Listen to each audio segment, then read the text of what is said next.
मोदकांचं ऐतिहासिक आणि धार्मिक महत्त्व आपल्या प्रत्येकालाच माहिती आहे. भारतामध्ये प्राचीन आयुर्वेदापासनं महाभारतापर्यंत ज्या आपल्या मोदकाला गोड पदार्थ म्हणून उल्लेखलं जातंय, हाच मोदक भारताबाहेर वेगवेगळ्या देशांमध्ये वेगळ्या नावांनी ओळखला जातो. जसं की कंबोडिया देशामध्ये नमकोम, जपानमध्ये कांगीतेन या गणेशासमोर असलेल्या देवताचा आवडीचा पदार्थ म्हणून लाल बीन पेस्ट पासून बनवला जाणारा ज्याला आंबाड्यासारखा आकार दिला जातो. लाओस या देशामध्ये मोदकांना कानोम नॅब म्हटलं जातं. तर मलय जगामध्ये म्हणजे इंडोनेशियामध्ये, सिंगापूरमध्ये कुई मोदक असं म्हटलं जातं. अशा वेगवेगळ्या नावांनी आपला हा मोदक प्रसिद्ध आहेच.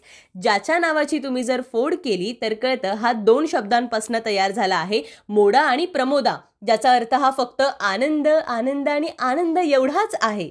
आपल्या सौभाग्याचा देव गणेशा ज्याचा आवडीचा पदार्थ म्हणून मोदक आहे ना, त्याचा आकार हा पैशाची पिशवी दर्शवतो बरं का. संपत्तीचं प्रतीक असलेला हा मोदक